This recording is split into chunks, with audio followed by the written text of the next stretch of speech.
Back to my channel. तो चलिए start करते हैं। स्टार्ट करने से पहले जिन कैंडिडेट्स ने हमारा चैनल अभी सब्सक्राइब नहीं किया, प्लीज़ सब्सक्राइब करके बेल बटन को प्रेस कर लें, जिससे मैं कोई भी वीडियो अपलोड करूं तो उसका नोटिफिकेशन आपको मिल सके। ओके, तो आज हम बात करेंगे RRB ALP CBAT re exam को लेकर के। ठीक है, जिनका री एग्ज़ाम होना है, ठीक है, उनके एग्ज़ाम में क्या क्या प्रॉब्लम्स आई थी जो कि दोबारा ना आए और वो एग्ज़ाम स्टार्ट होने से पहले अपनी प्रॉब्लम्स को रेज कर सकें। ठीक है, तो मैंने ज़्यादा लंबा टाइम ना लेते हुए मैं थोड़ा सा ही टाइम लूँगा आपका। तो चलिए स्टार्ट करते हैं। ये मैंने कुछ पॉइंट्स यहाँ पर नोट आउट किए हैं। RRB ALP CBAT re exam, जिन कैंडिडेट का री एग्ज़ाम है, ठीक है, उनका एडमिट कार्ड और ये सारी चीज़ें अभी साइड पर उपलब्ध नहीं है। जैसे ही वो आएगा वैसे ही हम लोग इन्फॉर्म कर देंगे। ठीक है, और बाद बाकी अभी एक प्लेटफॉर्म नहीं है जहाँ से आप इन सब चीज़ों को गेट कर सकें। अभी आप सिर्फ एक काम करिए कि टाइमली आपकी जो आरआरबी है, ठीक है, जो कंसर्न आरआरबी है, उस पे जा कर के आप विज़िट करते रहिए, जिससे कि आपको पता लग जाए कि हमारा एडमिट कार्ड आ गया है। वैसे हम पूरी कोशिश करते हैं आपको टाइमली इन्फॉर्मेशन देने की। ठीक है, तो चलिए बिना देरी करते हुए स्टार्ट करते हैं। लास्ट टाइम पे कुछ कैंडिडेट का मेरे पास मैसेज आया था, इसीलिए मैंने ये वीडियो क्रिएट किया है कि जिन कैंडिडेट को प्रॉब्लम हुई थी, और मैंने इस चीज़ को लेकर के पहले भी एक वीडियो क्रिएट किया था कि जो भी है, जो प्रॉब्लम्स मेरे साथ के कैंडिडेट को 2018 में आई थी, वो प्रॉब्लम आपके सामने ना आए। लेकिन कुछ कैंडिडेट ने ये सारी चीज़ें स्किप कर दी और वही प्रॉब्लम आकर के आप लोगों के सामने खड़ी हो गई। ठीक है, तो अब आपके सामने ये प्रॉब्लम नहीं आने देंगे। एक बार आप वीडियो देखिए और फिर उस चीज़ को आप अपने एग्ज़ाम सेंटर पे जा कर के फॉलो कीजिए। ठीक है, जिससे कि आपके सामने आने वाली प्रॉब्लम्स उनको आप फेस कर सकें। ओके, उनको सॉर्ट आउट कर सकें। तो चलिए RRB ALP CBAT re exam. ठीक है, पहली बात तो ये कि आपका डॉक्यूमेंट, ठीक है, जिस तरीके से अगर रेलवे ने अभी री एग्ज़ाम वालों से विजन सर्टिफिकेट मांगा है तो विजन सर्टिफिकेट नीड रहेगा। ठीक है, ये ज़रूरी रहेगा विजन सर्टिफिकेट। बात रहेगी एडमिट कार्ड की, तो एडमिट कार्ड आपका आ जाएगा, एडमिट कार्ड तो लेकर के जाना ही है।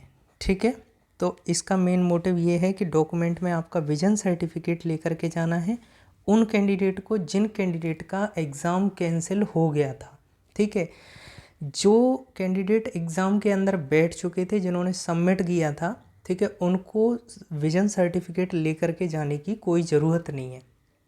उसके बाद अगर कोई नोटिस आता है तो मैं आपको फिर भी इन्फॉर्म कर दूंगा, और आपका जो विजन सर्टिफिकेट रखा होगा फिर भी आप एक सिक्योर, अपने आप को सिक्योर करके ले जाइएगा। ठीक है, उसको उसका जेरोक्स हो या फिर उसकी ओरिजिनल कॉपी, उसको आप ले करके जाओ। ठीक है, क्योंकि कई बार क्या होता है, कैंडिडेट दो दो बनवा लेते हैं। ठीक है, सेम टाइप का दो दो बनवा लेते हैं। तो अगर किसी के पास जैसे एक जमा कर दिया, एक आपके पास रखा है, ठीक है, कुछ एडवांस कैंडिडेट रहते हैं। अगर ऐसा नहीं है तो आप एक काम करिए कि आप अपना जो हेल्थ यूनिट है, ठीक है, जो गवर्नमेंट हेल्थ यूनिट रहता है इस तुम्हारा नियर बाई, तो वहाँ जा कर के आप विजन सर्टिफिकेट बनवा के रख लीजिए। ठीक है, क्या पता कि 200-250 रुपये के पीछे आपको वहाँ से सेंटर से वापस होना पड़े। ठीक है, क्योंकि कुछ कैंडिडेट बहुत परेशान हो रहे थे, इस चीज़ को लेकर के मैंने ये वीडियो क्रिएट किया है। ठीक है, उसके बाद में एडमिट कार्ड आपका आ ही जाएगा। एडमिट कार्ड का इतना बड़ा कोई इशू नहीं है। जिन कैंडिडेट का री एग्ज़ाम है उनका एडमिट कार्ड आना तय है।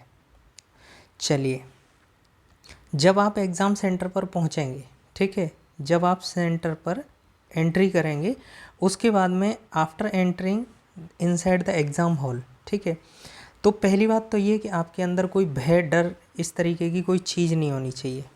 ठीक, ये वाली चीज़ नहीं होनी चाहिए, क्योंकि आपने करी है मेहनत। ठीक है, मेहनत की है तो मेहनत को आपको दिखाना है कि हाँ हमने मेहनत की है और हम सिलेक्शन ले सकते हैं। ठीक है, तो इस तरीके से आपको अपना जो जो जितना हार्डवर्क किया है ना, उसको पूरे निचोड़ को आपको एग्ज़ाम हॉल के अंदर रख देना है। ठीक है, तो पहली बात तो ये कि डर, हेजिटेशन, ठीक है, इस तरीके का कोई पैनिक नहीं होना, परेशान नहीं होना है सेंटर के अंदर जा कर के। दूसरी बात ये, सीट कैरी करने से पहले आपको क्या करना है, सीट कैरी करने से पहले आपको खड़े होकर के आपको सिस्टम की तरफ एक बार देखना है। ठीक है। पीसी की जांच करनी है, पीसी कैसा है, किस तरीके से है, क्योंकि कई बार क्या होता है कि जो आईओ एंड डिजिटल जोन जो रहते हैं, ठीक है, जो कंप्यूटर जहाँ जिस जिस कॉलेजेस वगैरह में जहाँ ये सेंटर देते हैं वहाँ पर, ठीक है, तो वहाँ क्या रहता है कि जैसे अभी रेलवे ने क्या किया, ठीक है, सेंटर बना दिया, ठीक है, सेंटर बना दिया आपका इलाहाबाद, ठीक है, इलाहाबाद कोई कॉलेज ले ली, ठीक, एक कॉलेज यहाँ पर है, ये कॉलेज है, इसका जो एग्ज़ाम था, मतलब इस कॉलेज का जो सेमेस्टर एग्ज़ाम, ठीक है, प्रैक्टिकल्स वगैरह ये सारी चीज़ होती हैं, तो इनका इस सेंटर पे जा कर के कैंडिडेट को जाने से पहले ये क्या करते हैं कि उसकी लैब की सफाई वगैरह करते हैं। वरना मैंने बहुत सारी लैब ऐसी देखी हैं कि एग्ज़ाम सेंटर डाल दिया, सिर्फ नीचे सफाई मिलेगी, कंप्यूटर के ऊपर कोई सफाई नहीं है, ठीक है।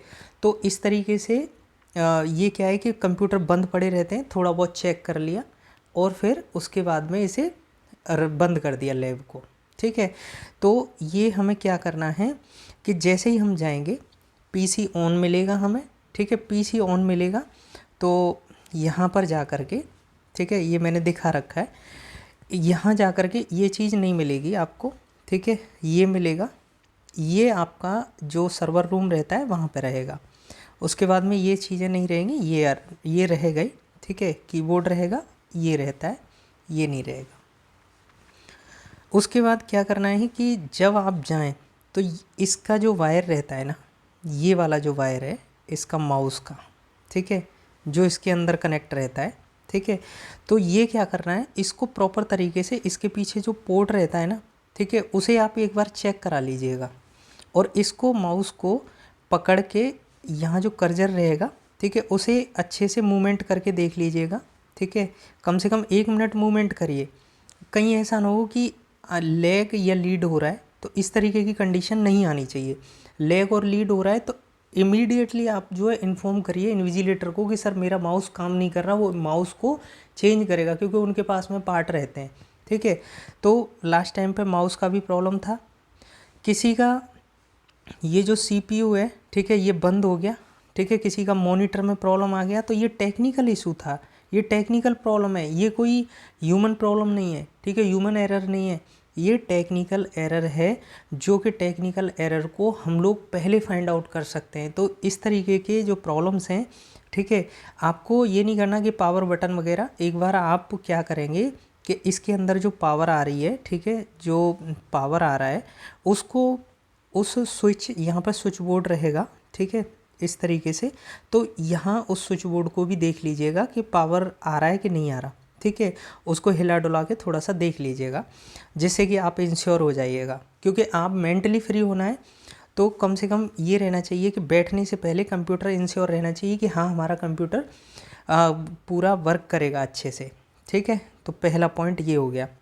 उसके बाद में आपको क्या करना है, नेटवर्क, ठीक है, इंटरनेट, उससे इन्विजिलेटर जो रहेगा, ठीक है, इन्विजिलेटर से बोलिए सर मेरा जो इंटरनेट है वो प्रॉपर वर्क कर रहा है कि नहीं कर रहा है इस पीसी में, ठीक है, तो वो क्या करेगा, वो चेक कर लेगा, एक बार चेक करके आपको बता देगा सर आपका कंप्यूटर अच्छे से वर्क कर रहा है, नेटवर्क प्रॉपर आ रहे हैं, ठीक है, क्योंकि यहीं पर देख के वो बता देगा कि हाँ हमारे कंप्यूटर में नेटवर्क अच्छे आ रहे हैं, ठीक है, जिससे क्या रहेगा कि बाद में हैंग होना, ठीक है, या नेटवर्क चले जाना, इन सब चीज़ों की समस्याओं से आप नहीं जूझेंगे फिर, ठीक है। तो इस तरीके से आपको ये सब चीज़ें चेक करनी है, ठीक है। अगर कोई और डाउट आता है इन सब चीज़ों को लेकर के तो प्लीज़ कमेंट बॉक्स में कमेंट कर दीजिएगा, मैं उसको सॉर्ट आउट करने की पूरी कोशिश करूँगा, ठीक है, जितना मेरे को एक्सपीरियंस है इन सब चीज़ों को लेकर के उसके अकॉर्डिंग, ठीक है। तो हम लोग कल से जो अभी RRB 2001/2024 का, ठीक है, जो नोटिफिकेशन है RRB ALP का, उसका जो तुम्हारा RRB 22, ठीक है, हम कट ऑफ को एनालाइज करेंगे और कैंडिडेट के सामने रखेंगे, जो एक्सपेक्टेड कट ऑफ है, ठीक है, क्या रह सकती है और किस तरीके से उसका मतलब पूरा ग्राफ बना करके मैं आपके सामने रखूँगा, तो आप प्लीज़ ज़्यादा से ज़्यादा कैंडिडेट को शेयर करिएगा, जो कि सब लोगों को बेनिफिट ठीक है मिले इस चीज़ का। और जिन कैंडिडेट्स ने अभी हमारा चैनल सब्सक्राइब नहीं किया, प्लीज़ सब्सक्राइब करके बेल बटन को प्रेस कर लें, जिससे मैं कोई भी वीडियो अपलोड करूं तो उसका नोटिफिकेशन आपको मिल सके। Thank you.